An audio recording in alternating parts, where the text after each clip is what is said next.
Right. Well, I guess I'm reviewing now. So, yes, this is my review or my like story cut plot summary of Gild.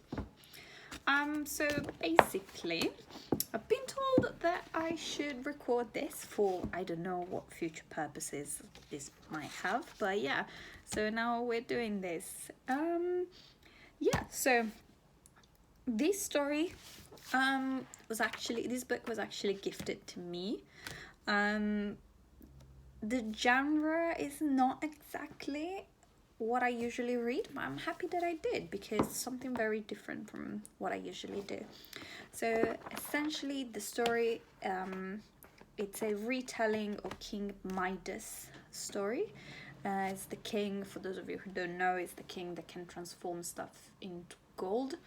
Has like a lovely new twist to it. So you're not like, if you know the story, is not going to be like exactly the same plot. So it has new nuances to it.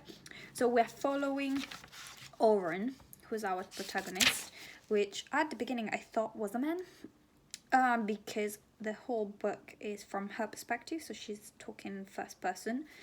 And yeah, no, I do believe I have my feelings about that, like the fact that she's a woman and not a man. I don't know. Again, page like the first 10 pages, I thought she was a man, and this was like a completely different book.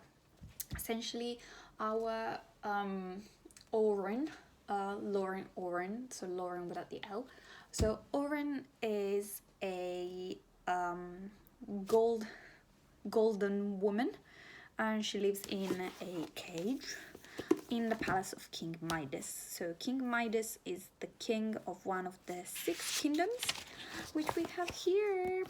We also have a lovely map. So we have 6 kingdoms, and we're currently in the 6th one. So the king of this kingdom is King Midas. And he has the power of transforming stuff into gold, and that's why he's king. He didn't inherit it. He became king because there was a need of someone with a power to marry the princess of that kingdom that has no power. So only if you have power you can become a king. So that's why we have him. He has a very nice power because, I mean, you get lots of money from it. So it really helped the kingdom becoming more powerful, thanks to his lovely gift. So King Midas, not a good person. You already guessed that. And we are introduced to King Midas page 1 with an orgy, which I did not expect. So, as I said, this was gifted to me, so I had no idea this is how it started. That was a surprise. So, essentially, King Midas has concubines, which in this world are called saddles. Not liking it. And Oren, our protagonist, she's one of them, but she's like the precious one, because she's golden. She's like the favorite, and Midas transformed her into a like to have gold skin and gold hair and everything. Since she's the favorite, basically Midas created this massive cage in the palace. So it's not a cage like this one. It's more of so she has her area of the palace where she can just walk freely. And then for all those areas where other people also walk, there are like corridors or part of the room where you have the cage there, like a corridor, so she can never touch other people, or other people can never touch her, and so on. This is explained because Midas is very protective of her, because she's the favorite and everything, and so on and so forth. So yeah. What I also loved, what I've really loved about this book is the fact that you have a very nice disclaimer at the beginning of it, which basically tells you all the trigger warnings about the book, which I really appreciated coming into it. So one of the main trigger warning is mature language, violence, non-consensual sex, and emotional manipulation. So yes, the whole relationship between Oren and King Midas is King Midas emotionally manipulates Oren, because you can see that she's madly in love with him, but the way he acts, you can see that he only sees her as a saddle, very special one, and he has like this sick way of saying like, you're mine, I'm yours and you're mine. So, and I think he never says that he's hers. He always says she's his. Like, yay. But yeah, again, the author knows what she's doing.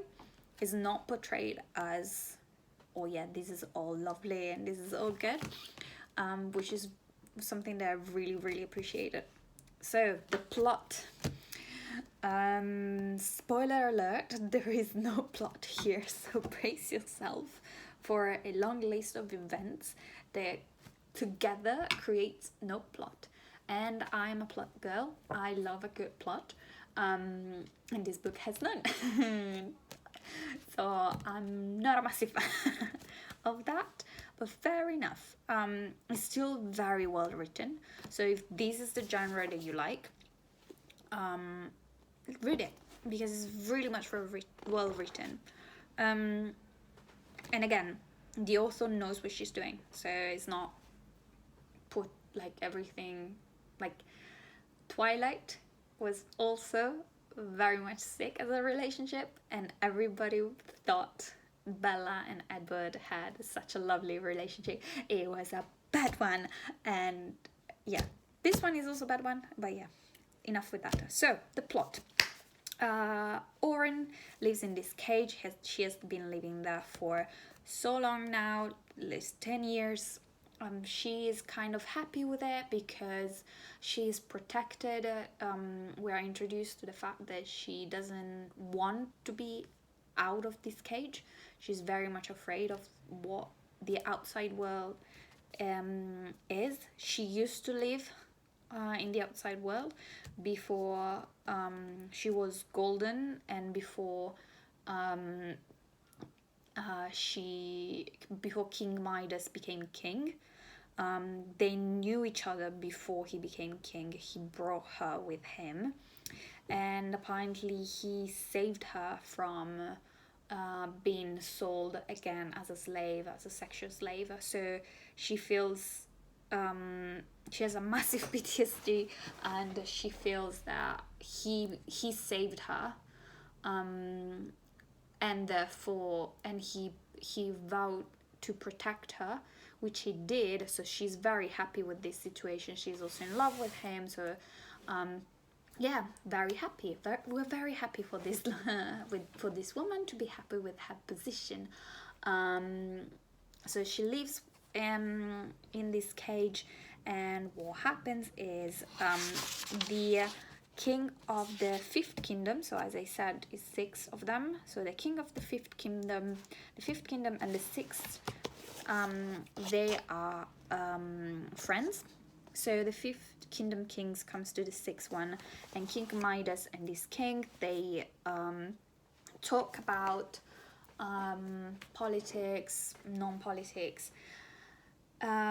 Turns out that the fifth king, he wants to bone our protagonist. There's no better way to put it. Like, he's obsessed with her. Again, I love another very lovely sick male character. So he asks Midas to give her to him, Obviously, Midas doesn't want that. It's not the first time that he's asked that by the fifth king, and he has always said no. But this time he says, you know what? Here's the deal. You help me. You give me your soldiers. You give me your armies, and together we attack the fourth kingdom. If you do that, I can give you my favorite for one night. So Oren is obviously completely shocked by this because she thinks Midas loves her. So this brings her to review their relationship and rethink whether Midas really loves her or not. We know he doesn't, but yeah. So this brings her to question everything. She obviously doesn't want to be used, and she's happy to be a concubine because she loves Midas. So she's happy in her position. Something that she kind of chose-ish to be with him. Not in this situation, but definitely she chose to be with him. So not happy about that. And the fact that Midas replied to the fifth king's request so easily makes her think that he already had this plan, that he plotted this for a very long time, because the fifth king says, oh no, but I can't give you my army, like my army is here, so there's logistic that you need to take into consideration. And actually King Midas replies, no, if you move your soldiers here and there, you make them do this like right now, we can meet up in this point in 1 day or 2 days, and we can attack together. So he already thought about that, and Aura understands that, or I think she thinks she understands that. So they agree. The army is moved to meet with the Six Kingdoms army.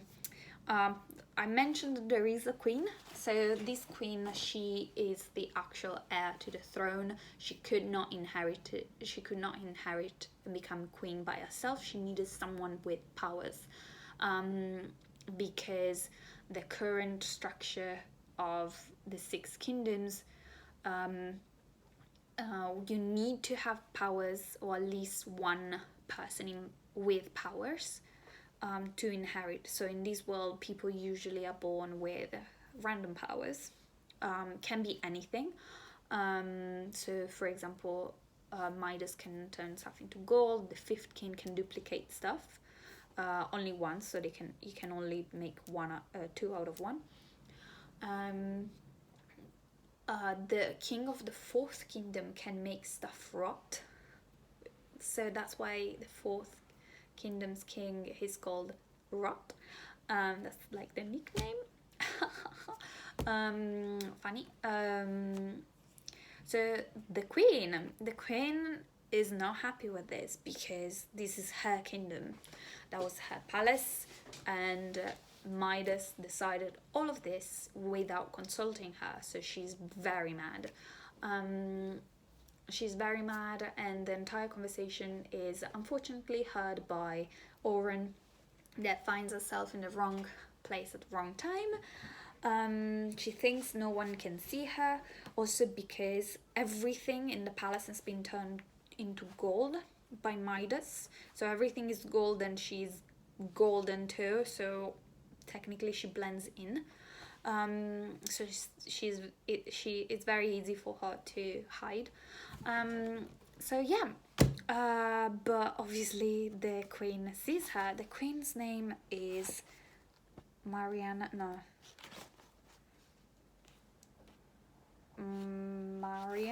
No, she doesn't do much, which is a pity, because she could have been such a good character. She could have been like Rhaenyra Targaryen. Like, this is my palace, this is my kingdom, and I'm gonna get it back from the man, the things that owns everything. But she is not. She does not much. So she's angry at Oren, so she gets her guards and she attacks her in her cage. So Oren is obviously terrified by this, but we don't care because this has literally no point to the plot. It doesn't add anything, doesn't move anything, etc. Okay, so the two armies, 6th and 5th kingdoms, they attack the 4th kingdom, and we get news that they actually succeeded, that they got the 4th kingdom, and that we won. So King Midas threw a very big banquet where the 5th king is also invited to. Obviously, Oren is asked to entertain the 5th king, and that night is the fatal night where he's supposed to go with him. Again, this is one night. Obviously, she doesn't want it, and it's nice because you go through the oh, I don't want to do this. Do I trust Midas? Do I not trust Midas? So essentially, Midas tries to lure her, like the day before, tries to like sugarcoat this and tell her, but like, I love you, you need to trust me, everything that I do it for us, etc., so on and so forth. So I told you before, she didn't think that, no, he thought everything through, that he planned everything and so on and so forth. So she starts questioning their relationship. Now, after talking to him, she's like, no, but actually maybe I should trust him because he told me to trust him. So definitely he has something. He wouldn't do this. He's not going to go through with this. He's probably going to say, like, stop us or anything. So let's trust him. Okay, fine. So enters the weird thing. So this woman, her power is like, she has these like ribbons of skin coming out of her back, and like it's very long, like narrow, like strings of skin, like they trailed on the floor all the time. Since she's golden, everybody thinks it's part of her dresses. And she can actually move them, a little bit like a massive octopus thing. So she's given a dress to wear, to go with the 5th king, and like it's very see-through and everything. So she uses her ribbons to cover herself. And this is what she does with the ribbons. Like, she doesn't do much with those. She's like, yeah, an octopus that doesn't really use her legs. I don't know, I'm trialing here, sorry. Yeah, so we are at the banquet. We won. She's very much in distress, and the night comes to an end, and the 5th king wants to go and get his reward. So he basically gets her and like brings her to his room. He wants to bring her to his room, and she obviously doesn't want to, so she shouts and she goes against him and everything. And Midas there, instead of helping her, tells her off. So again, she's questioning him again. She's like, oh, it seems like he's going through with this, and like I didn't expect this to happen. So yeah, it's like back and forth between her believing him and her questioning him again. So we're almost at his room, and we're almost there. She's panicking and everything, and then a soldier from the 5th kingdom arrives. It's a messenger, and he wants to speak with the king, with the 5th kingdom king. Obviously Midas is there, and they go to a private room, and surprise, it turns out Midas actually really planned all of this, or at least we as readers, we understand that. So it turns out that the Sixth Kingdom army never joined the Fifth Kingdom's army. Fifth Kingdom's army attacked by themselves the Fourth Kingdom, and obviously they lost because the Fourth Kingdom is portrayed as this very powerful kingdom that no one dares to attack because of their king is King Rot, so he can basically just take your army and make every person rot from the inside, which is disgusting. But yeah, moving on. So they actually lost. So that information that they received about actually winning, that was all fake. That was all Midas playing a game.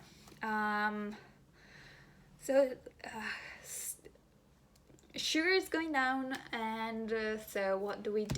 We see that King Midas actually kills the fifth king, kills the messenger and all the fifth king's gods. Oren is wounded, and her god, like her bodyguard, saves her. He's actually only nice person in this book. We love that guy. He doesn't talk that much, which is why we know he's going to survive, most probably. So yeah, like spoiler alert, he survives this book, or at least this is what I personally think. So we know that Midas planned all of this. So he tells everyone, actually, so he tells the court, actually, the messenger that came was actually an enemy, and he killed the fifth king. But since we are allies, I'm going to go to the Fifth Kingdom and help them in this moment of transit, because they don't have a king right now and the heir is too young. So basically now he has two kingdoms. Happy Midas, he got himself a second kingdom without doing absolutely nothing himself. So he goes to the Fifth Kingdom. So this is like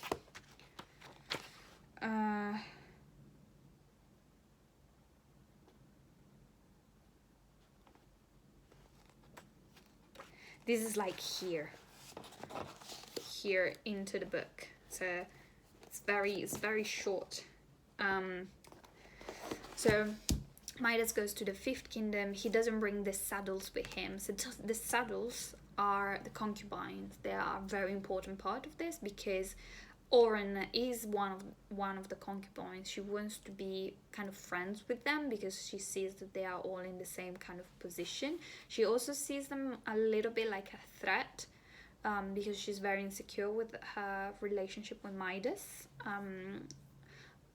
She's also very jealous that Midas plays with them more than he does with her.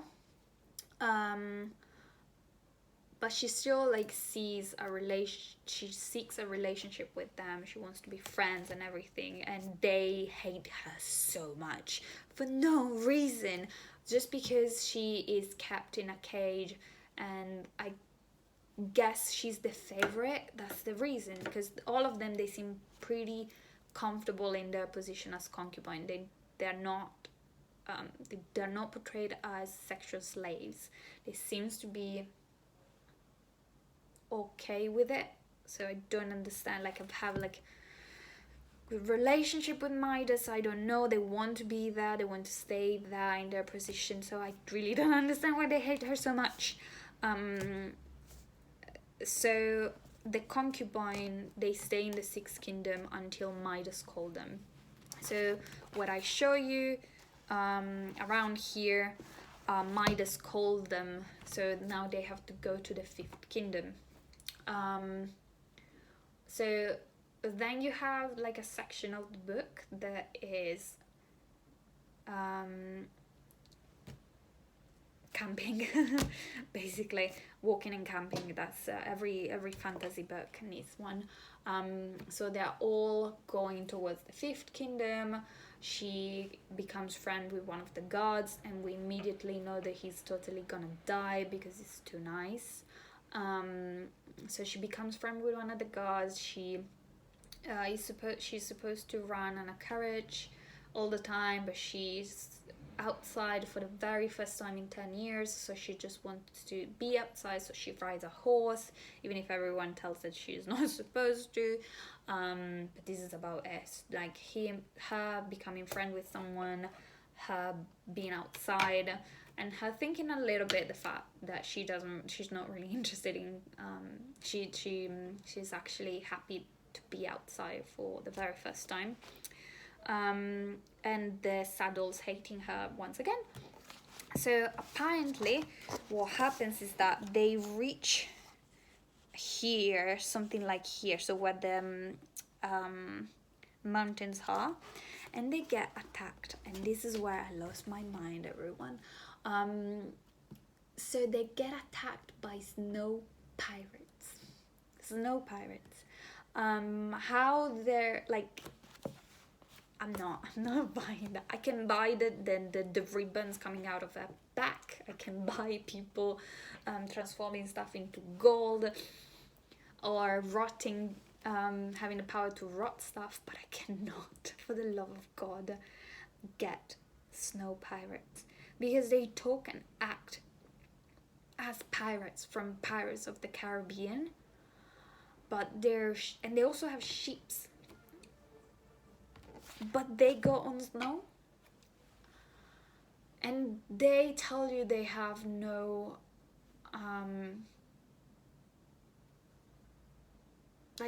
they're not like normal ships. They don't use the wind to move, and they're not trailed by animals. So how the heck do they move? I don't understand. How the freak do they move? Do they only go downhill? Because they are portrayed as very powerful pirates. Like King Midas had so many problems with them in the past. If you had problems with them in the past, why did you make your people go here? Like, if you see the map, like, they could have just taken on the sea. Like, they just could, like, sail and go from here to here. Very much easier instead of, like, doing this, right? You say, like, maybe there are more pirates that are actual pirates. Like, maybe there's Johnny Depp somewhere in the sea that could have attacked them. But even so, like, why would you go? But fair enough. It's also like, it takes more time to go by land. So they get attacked by the sea pirates. They are very evil. They're very evil. They say very bad things all the time. They're portrayed as like quintessentially evil. They mistreat all of them. They kill, basically. They realize who they have in front of them, because obviously Oren is very recognizable, and everybody in the world seems to know about Midas and his saddles, and the fact that he loves them so much. No, he doesn't love them like he is very much attached to them. So once they realize they have the saddles and they have Oren, like the favorite, they know that they're gonna get a lot of money for them. So they kill all the gods, even the god that Oren has become friends with, which is very sad, but like we saw that coming. And basically they take the body of that god and they hung him on one of the ships, which Oren is absolutely mortified, not mortified, she's absolutely devastated. So for the first time she uses her ribbons, like, what? Here she hasn't used the freaking ribbons yet. So yeah, she uses the ribbons to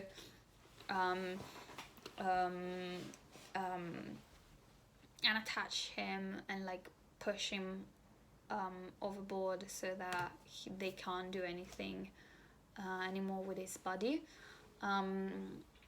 So very lovely. She asks the other saddles to help her, but no one wants to. That's how much they hate her for no reason. So once she does this, yeah, fine, we know that you can move your ribbons, so they tie them. Like, this is also not... The part with the pirates is the most stupid part in this book. Not stupid, I'm sorry. But they tie her ribbons in front of her, like, with little knots, so that she can't move them. I don't know, like, it doesn't seem...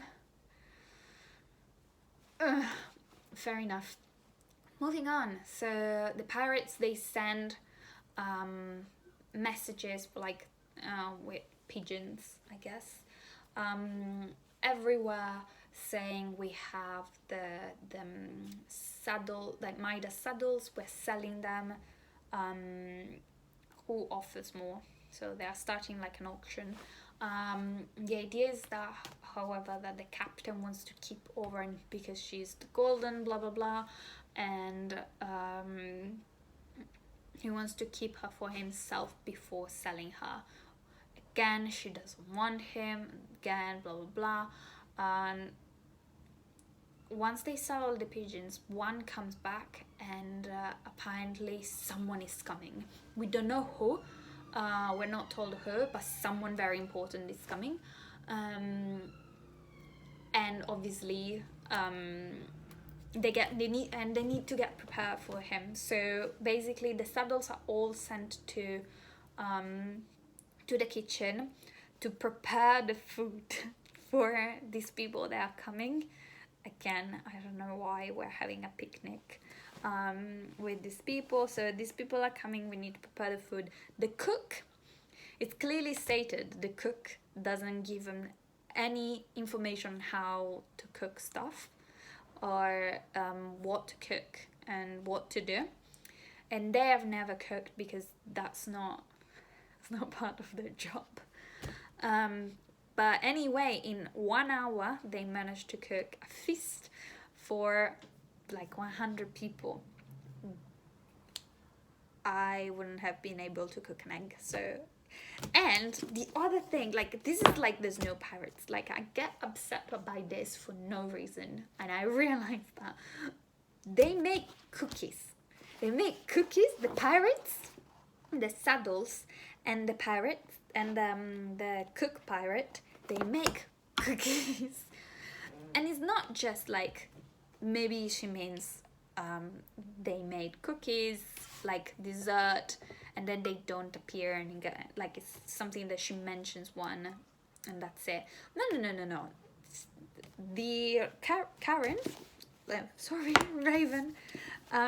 Raven mentions that they are preparing the cookies, they cook the cookies, and then they serve them. Like, you have trays, like she mentions that they are carrying trays with the cookies to where the banquet is happening. So everybody's having cookies. Love that for him. Love that for them. Really wish I could eat one of these. Are they chocolate chips cookies? Because this is what I expect them to have done. But yeah, the pirates make cookies. That's 3 minutes of this video is gonna be those cookies. So basically, who came? It's the general from the Fourth Kingdom. As one of the general is the main general of the Fourth Kingdom, and he wants the saddles. Because obviously they kind of understood what Midas did, so they want the saddles to get to like revenge. So this person, the commander, the surgeon from the Fourth Kingdom's army.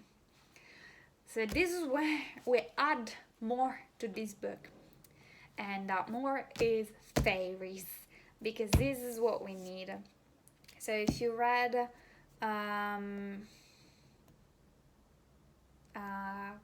Throne of Roses, and I don't know, I've never read it, but like that book with fae and the fairies, etc. This is it. This is them. It's them again. So this guy here, Oren realizes like he's a fairy because he can't be human, and he also has spikes, pointy things coming out of his back, which to me, it makes me like, I find a connection between that and like Oren's ribbons. Like, yeah, maybe you're totally a fairy too. Like I got that. Like, I think she's totally a fairy. So we get a flashback, like so late in the narration, which makes me really think, like, do we really need to add the fairies to this? Like, did they really add to the conversation? So yeah, we get like a flashback here that explains how the fairy arrived. So the fairies, they lived in the seventh kingdom, which is this one, and the fairies lived in another land which was connected to the seventh kingdom, and at the beginning they lived in harmony with the humans, but obviously war happened between the humans and the fairies, and the fairies destroyed the seventh kingdom, which is why there's no seventh kingdom anymore, and there are no fairies anymore apart from this guy here, clearly. And the fairies are also the reason why people have powers, and also why the regions of the kingdoms, they must have powers, because the whole idea is that if the fairies attack us again, we need people in charge they are strong enough to fight the fairies, so they need a power. How transforming stuff into gold will help them fight the fairies, I don't really know, but I guess you can transform everyone in pure gold and not kill them. Kill them all, sorry. So I guess that's useful. So this guy obviously wants all the saddles.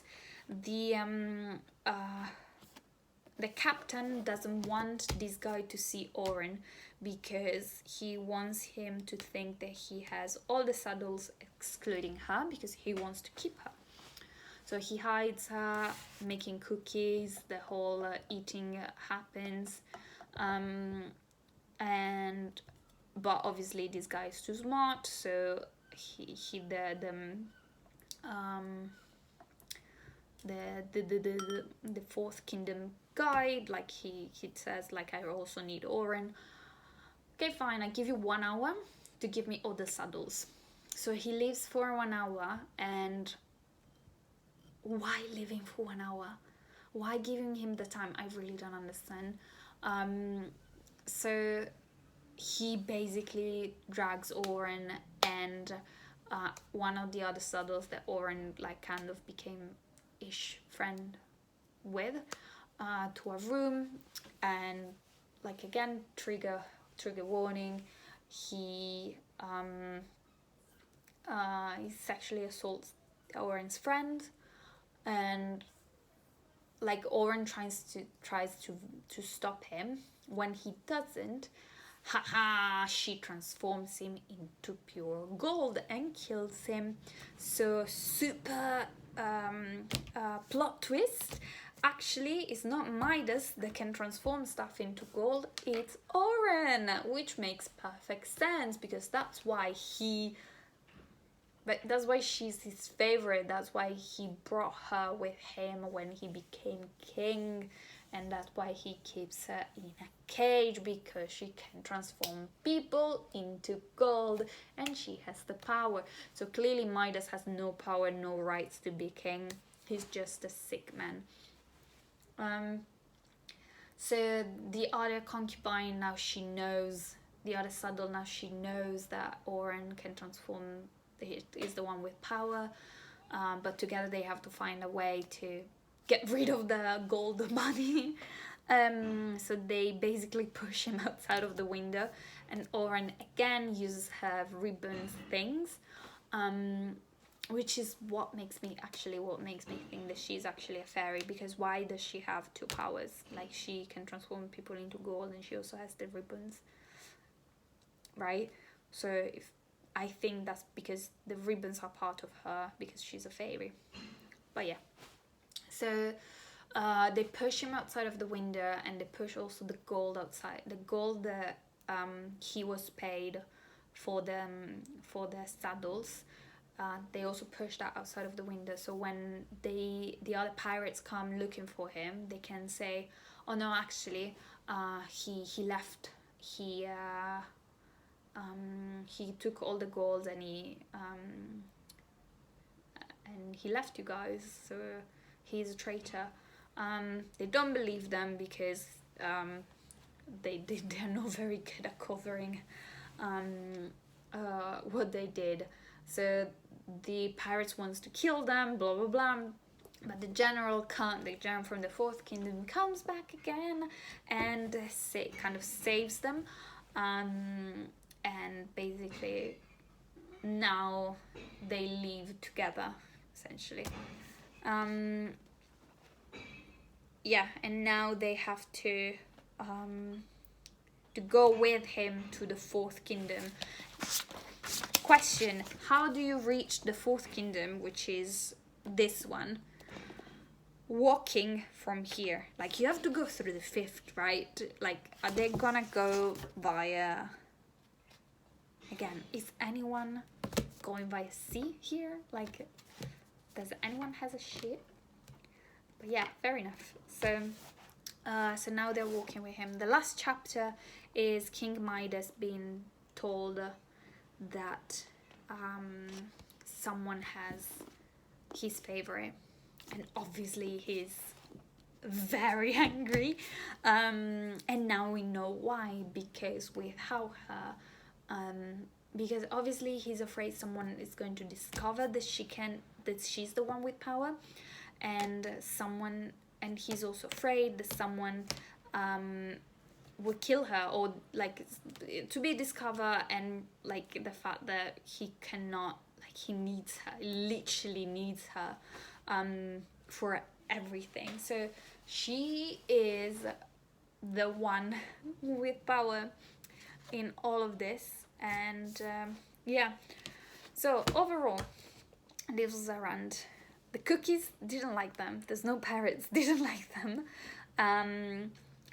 but overall, it's well written. It's not something that I personally enjoy reading about, but I appreciate that